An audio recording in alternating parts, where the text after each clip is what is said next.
Olá, professor, tudo bem? Vou mostrar aqui rapidamente, então, como que eu desenvolvi a atividade para quebra da cifra de Vigenir, não sei bem a pronúncia, acredito que seja Vigenir por causa do acento, né? Basicamente, eu criei um projeto Java, tá? Dentro dele aí criei duas classes, né? Essa classe letra aqui eu acabei não usando.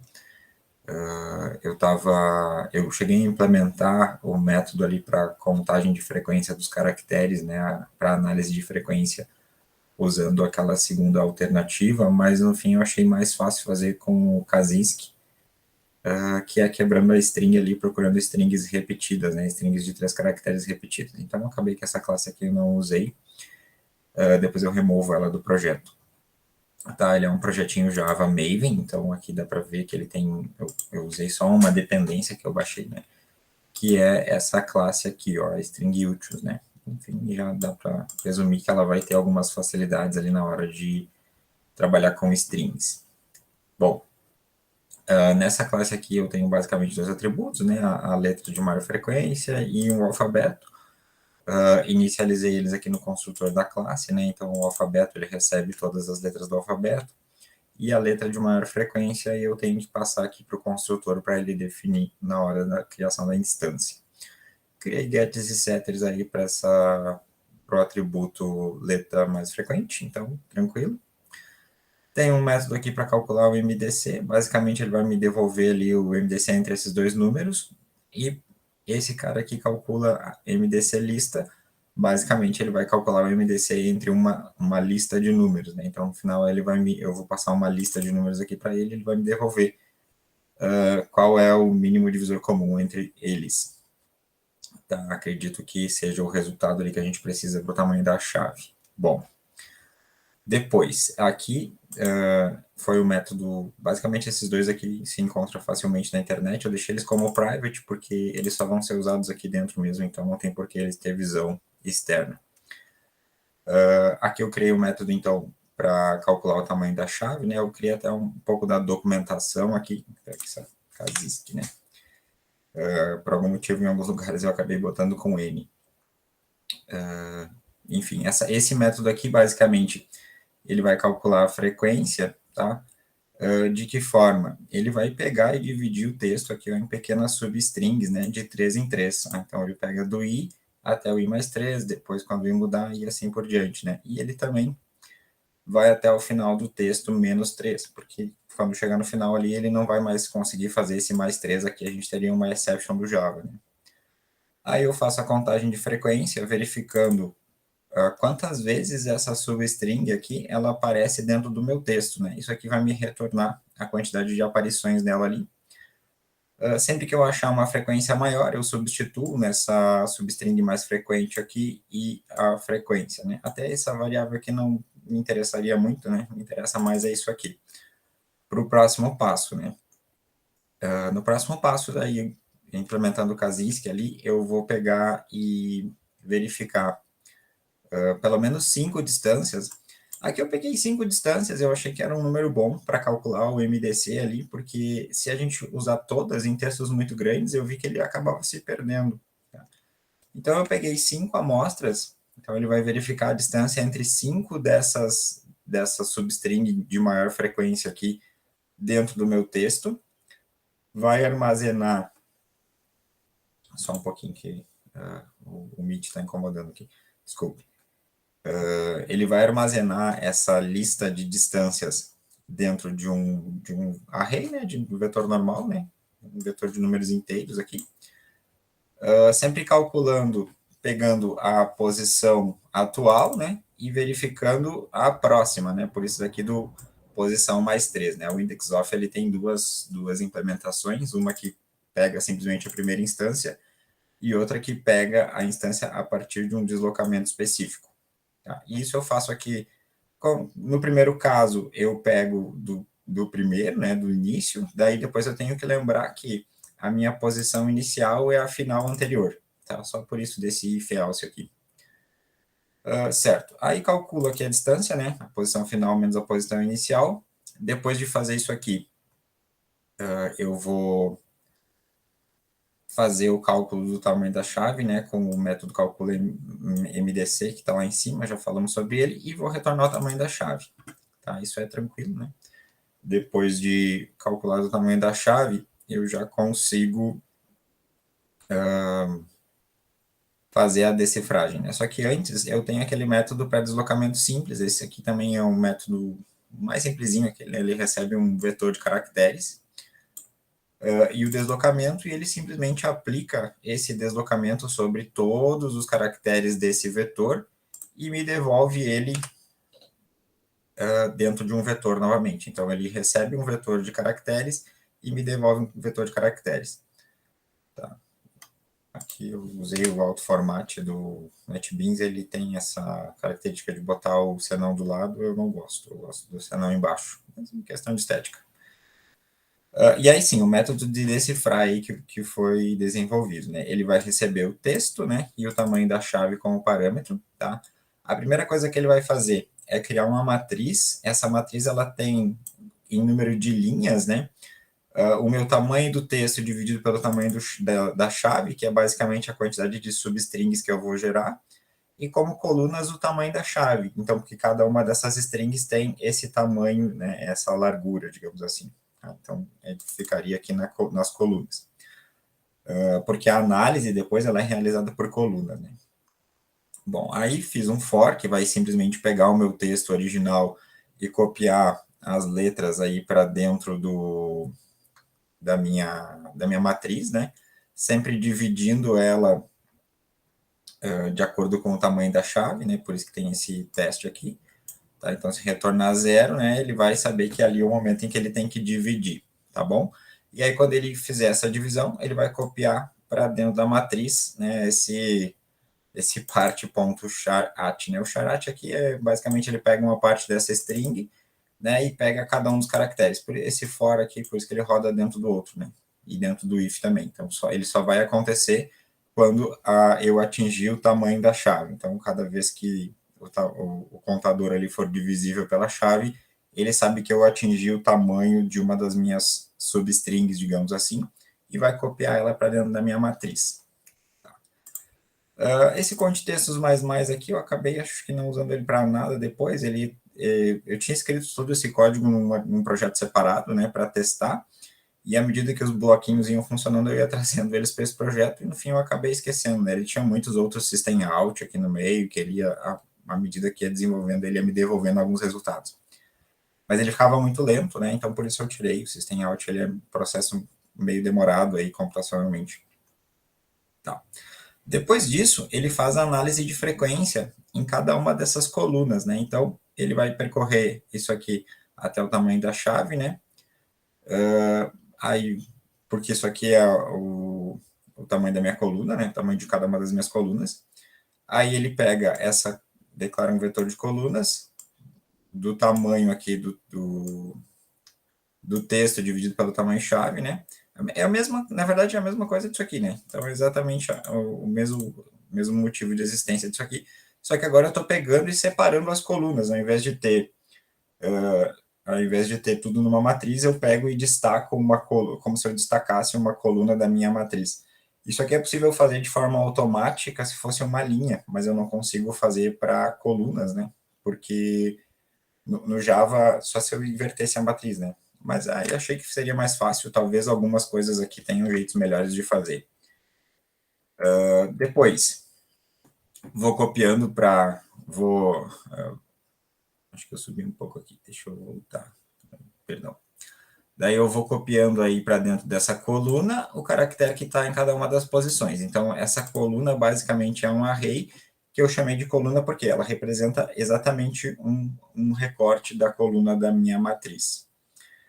Bom, depois eu devolvo ela para string, fica mais fácil de trabalhar com ela em string aqui nesse momento, tá? E declaro uma string, uma letra mais frequente, né? Do tipo string mesmo, tá? Não é um problema, né? Trabalhar como se fosse um char, mas usando string, né? Aqui eu faço um for, que vai percorrer aí do A a Z, né, em ASCII, do 97 ao 122, que é o A e o Z minúsculo. pego essa letra, né? Então converto aquele i. Né? Infelizmente o Java ele não, também eu não tentei, né? Mas eu acredito que ele não vai permitir que eu use aqui um for do tipo char. Né? Outras linguagens até permite. Pascal, por exemplo, né? Dá para fazer for. O Python dá para percorrer com char. Tá. Beleza, então string letra, né? Vou pegar e converter isso aqui para char. Eu pego esse i e converto para char. Né? Isso aqui é um casting de tipo, tá? Aí eu vou fazer a contagem de frequência desse caractere. Da mesma forma que eu fiz lá em cima para achar os trechos de texto mais frequentes, aqui eu estou fazendo a mesma coisa, só que para achar a letra mais frequente dentro do texto. E faço a mesma coisa também, né? A letra mais frequente recebe letra, né? E a letra mais frequente recebe quantiletra. Isso eu faço para toda a coluna, tá? Que eu destaquei lá em cima, né? Isso aqui vai acontecer para todas as colunas também, por meio desse for aqui. Então, esse for aqui é o que vai percorrer todas as minhas colunas, e esse for aqui é o que analisa coluna por coluna. Depois, verifico a posição. Depois que eu achar, né? Depois que isso aqui estiver terminado, eu verifico a letra ali, né, a posição da letra dentro do meu alfabeto, tá? Isso aqui, usando o index of, eu verifico aqui dentro dessa string, né, para saber o tamanho. Deveria ter um para voltar também, né? Ctrl clique, ele vai até o lugar que a gente quer, mas ele depois não volta mais. Tá? Verifico a opção, a posição ali, e verifico a letra mais frequente. Então, eu vou saber o deslocamento para aquela coluna. Então, eu sei, a primeira coluna que eu estou trabalhando agora tem tal deslocamento. Aí, depois, o meu método de deslocamento simples, que a gente já falou lá, ele vai receber um vetor de caracteres, que é a minha coluna, e um deslocamento, e vai me devolver a própria coluna, né? Então, devolve o próprio char. Tá? Na verdade, né, no Java eu nem precisava fazer isso aqui, porque a gente sabe que quando passa um objeto, né, uma matriz ou um vetor como parâmetro para ele, ele não cria cópias, né? Ele aponta as duas coisas para o mesmo lugar. Então, ele basicamente vai, mesmo que eu alterar esse aqui lá dentro, ele vai alterar, né, o original. Então, ele não faz cópias, né? A menos que eu lá dentro tivesse implementado cópias ou algo assim. Ele basicamente cria um ponteiro, né? Bom, depois que eu tiver feito isso, eu vou devolver para minha matriz original, ó, a coluna decifrada. Então, o que eu resolvi, tudo isso aqui resolveu para a primeira coluna. Então, vou devolver lá para a matriz original. Aqui nesse finalzinho é onde encerra aquele for lá de cima da coluna. Então, esse for aqui ele vai acontecer para todas as colunas da minha matriz. Bom, depois que eu tiver feito tudo isso para toda a minha matriz, ou seja, para todas as colunas, né? Sabemos que para o n chave, o tamanho da chave ali, né? Colunas, eu vou conseguir devolver isso de volta para uma string, só porque eu queria que o meu método devolvesse uma string. Então, criei uma string vazia ali. E ao invés de... Aqui eu tinha o systemout, né? Que ficou um ainda perdido no meio do caminho. Tá? Ao invés de ter um systemout ali, eu só pego isso e devolvo para dentro de uma string e retorno essa string. Então, a ideia é que lá no programa principal eu imprima, né? Aqui eu não imprimi nada. Bom, tá. Isso resume o que foi feito, né? Até o professor comentou que eram poucas linhas, né? Não deu tão poucas assim, talvez tenha formas mais eficientes de fazer isso aí. Né? Eu não fui muito além, né? Eu já testei ali, vi que foi funcionando, aquilo ali já foi fechando mesmo, não procurei otimizar, talvez sim tenha como otimizar e dê para fazer isso aí com mais tempo. Bem que muitas dessas linhas aqui são comentários, são testes que eu fui fazendo, né? Depois, antes de publicar no GitHub, lá eu vou deletar mais algumas coisas aí, né? Bom, e a outra classe, né? Que é a classe principal, que basicamente vai fazer as coisas acontecerem. Aqui eu criei uma classe que tem um método principal, uma classe executável, né? Então, ela precisa que os métodos aqui dentro sejam estáticos, já que o contexto é estático. Primeiro, eu criei um método para imprimir uma string. Basicamente, como eu estou usando o modo texto, eu até comecei a fazer uma interface em Java Swing ali, mas eu não completei ela. Ele simplesmente vai fazer o seguinte, né? A cada 100 caracteres ele vai botar uma quebra de linha, porque a saída do NetBeans aqui ela tem um limite, né? E ela não quebra a linha sozinha, ela vai tentar imprimir como se fosse uma linha única.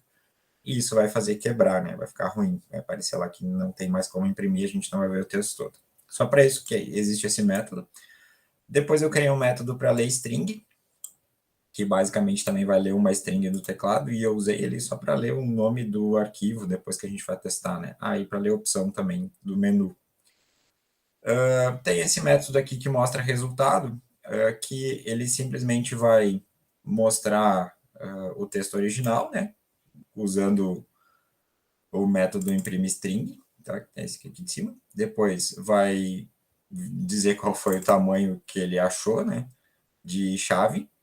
E se deu tudo certo, ele vai mostrar de novo o texto decifrado, né? Que é aqui embaixo. Aqui ele vai decifrar, né? Vai, obviamente, chamar a minha instância do decifra aqui, passando o texto e o tamanho-chave para ele. E ele vai para o método decifrando, né? Que é aquele último que nós olhamos aqui. Deixa eu voltar lá para baixo. Esse método aqui, que vai me devolver uma string. Eu vou armazenar nesse texto claro aqui e imprime texto claro. Uma exploração curiosa, eu não sabia que as strings do Java, elas basicamente não têm limite, né? Então eu procurei bastante na internet para ver se ela limitava, e não, ela não tem um limite teórico pela alocação dinâmica, né? Então ela basicamente aloca vetores de... Provavelmente ela deve internamente usar vetores de caracteres ali, ponteiros, não fui atrás para ver, mas o que é importante aqui é que ela não tem um limite, né? Ela vai sempre, tá? O que eu achei de limite foi no NetBeans, aqui quando eu coloco um texto muito extenso aqui, ele realmente diz que a string é muito longa, né? Mas é provavelmente limitação do NetBeans e não do Java. Bom, criei um método que eu chamei de modo demonstração, porque basicamente ele vai pegar esse texto que estava lá na página, tá? E vai decifrar ele, né? Então não preciso digitar nada, não preciso entrar com nenhuma informação, ele só vai decifrar bonitinho para mim e me entregar o resultado na tela mesmo, tá? Então ele só pega esse texto, né? Mostra ali o tamanho do texto, isso aqui não é uma informação que precisava ter ficado aqui, eu acabei esquecendo, e chama um método mostra resultado passando o texto, e o mostra resultado faz todo o processo, tá? Para o modo arquivo, eu tinha usado também esse mostra resultado, por isso que eu criei ele, né? Não faria sentido existir ele se fosse para usar uma vez só. Mas o texto do arquivo é muito grande e não funciona, né? Então, o que eu fiz? Primeiro, peço para o usuário digitar um caminho completo, né? O caminho absoluto para um arquivo aqui. Criar alguns objetos do tipo file aqui, né? Para pegar o arquivo, né, para ler o arquivo do HD, isso precisa estar entre tratamento de exceções, porque pode gerar IO exception. Faço a leitura desse arquivo, né, passando aí o path que eu acabei de ler do usuário. Crio um objeto de buffer de leitura para esse arquivo, tá? E basicamente linha e texto, tá? Só porque eu vou percorrer ele enquanto a linha for diferente de null, né? Enquanto a linha for diferente de null, significa que eu não cheguei ele no final. Então, linha recebe buffer de leitura.readline. É uma das formas de trabalhar com arquivos de texto, né? Talvez tenham outras, eu não pesquisei, mas normalmente quando eu preciso eu uso isso. E esse if ele só está aqui para garantir que ele não escreva null no final do texto ali, né? Então, se o texto for diferente de null, ele vai para... se a linha for diferente de null, ele vai para a variável texto, senão ele não vai. Bom, como o texto é grande demais lá, eu testei com o texto inteiro e eu vi que ele ficava um tempão pensando, até porque são muitos loopings lá, é muita coisa acontecendo. Ele estava processando, mas ele já tinha alguns minutos de processamento e eu não sabia o que ele estava fazendo, né? Mas ele estava processando, só que eu acredito que ele ia demorar muito. Então eu dividi o texto, né? Então coloquei aí especifiquei um tamanho máximo de caracteres para ele desenvolver, tá? Até esse número aqui foi tranquilo, isso pode ser modificado se quiser, né? E eu simplesmente fico quebrando esse arquivo em pedaços menores, ó. Então string subtexto, né? Do índice inicial até o índice final, tá? Faço o processo para decifrar esse pedaço de texto, né? Então, descubra aí o tamanho da chave, né? Para esse pedaço de texto, tá? Só que eu calculo o tamanho da chave só para o primeiro pedaço, porque isso foi um detalhe que eu tive certa dificuldade ali, que se eu ficasse calculando para todas as partes, acabava dando os valores de chaves diferentes. Então, eu acabei calculando só para a primeira parte, por isso desse if, né? Se o if for igual a 0, ele calcula o tamanho da chave. Para os outros, ele não calcula, ele só pega o texto e decifra usando aquele tamanho de chave, tá?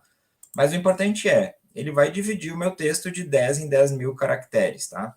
Só isso que ele vai fazer aqui. E isso aqui é só aquele teste de uma linha, né? Seria um if, de certa forma, de uma linha, porque no final, né, ele vai ter que pegar o restante ali, né? Não vai ter 10 mil exatamente de caracteres para ele pegar. Bom, depois que ele tiver feito isso, né, ele vai botar tudo de volta para esse texto final aqui, ele vai juntando tudo, né, porque ele vai decifrando e devolvendo para dentro dessa string aqui. No final, eu vou fechar o arquivo, tá? E vou criar um novo arquivo, tá? No final ali, com o underline decrypt no final, tá? Até isso aqui deveria ser com Y, se não me engano. Bom, eu pego o nome ali, né, do arquivo que eu digitei lá em cima, separo ali, tiro o ponto fora, gera um arquivo de saída, que é a posição 0 dessa string, né, o split aqui ele vai separar pelo ponto, então na parte 0 da string vai ficar o nome, na parte 1 ficaria a extensão, que não me interessa, né, vou criar um txt mesmo. Na posição 0 aqui, eu pego a posição 0, concateno aqui com a palavra decrypt.txt, crio um novo arquivo de saída, da mesma forma que antes, FileWriter, né, agora é um arquivo de escrita e não um arquivo de leitura, buffer de escrita também, e só escrevo no final ali desse arquivo, né, ou escrevo nesse arquivo, porque ele vai sobrescrever se já tiver, o texto final, fecho o arquivo para que ele efetivamente libere esses recursos aí da memória, e mostro ali, né, o resultado está nesse arquivo aqui, né, o get absolute path vai me mostrar todo o caminho até o arquivo, fica mais fácil. E se qualquer coisa aqui der errado, tá? No sentido de que o que pode dar errado, né? Na hora dele ler ou gravar o arquivo, ele pode ter uma exception. Então, ele vai gerar um IO exception e eu vou capturar isso e ver aqui. Espera-se que nunca aconteça. Falhas de permissão, né? Enfim, a gente sabe tudo que pode gerar ali esse tipo de exceção. Aqui é o método principal, basicamente é um switch case que vai pegar ali a opção que o usuário digitar e fazer acontecer, né? Chamando aqueles métodos ali de cima. Eu acho que ficaria um pouco melhor isso aqui com uma interface gráfica, né? Mas aí não deu tempo de terminar. Vamos rodar aqui para ver funcionando. Ó, então tá ali, né? D para demonstração, se eu apertar D aqui, ele vai rodar, de certa forma até bem rápido. Deixa eu só diminuir um pouco o zoom disso, porque é bastante extenso, né? Ó, então tá aqui o texto original, porque eu pedi para ele mostrar, né? Aí ele encontrou o tamanho da chave 5, e se tudo deu certo, né, o texto deve estar claro, e aparentemente está, né, então, aqui o texto claro.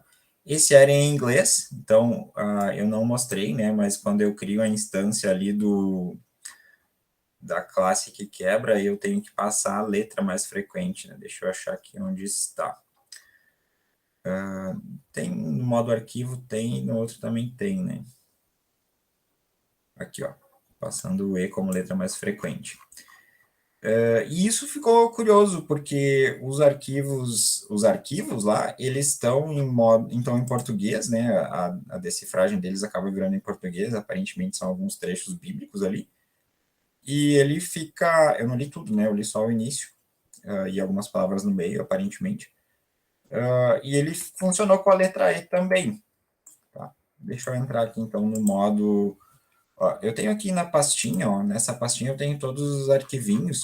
Eu deixei o caminho para um deles aqui no Notepad para facilitar a vida, para a gente testar.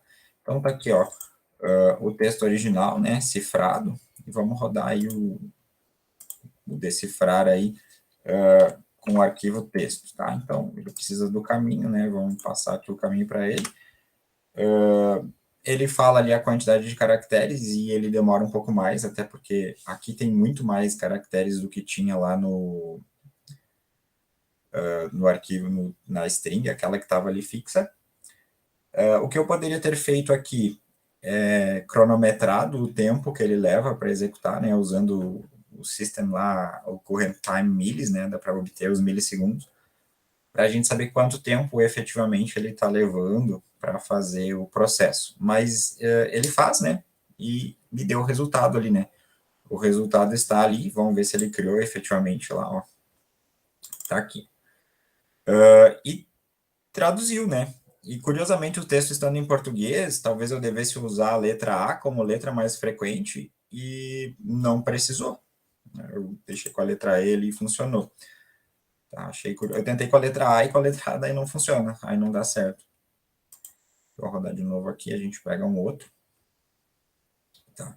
Mas todos eles têm esse tempinho de demora aí, né? Eu poderia ter feito ele varrer aquela pasta inteira lá, enquanto ele encontrasse arquivos, fazer isso aqui também, mas acabei não fazendo. Eu acredito que o que muda é o tamanho da chave, né?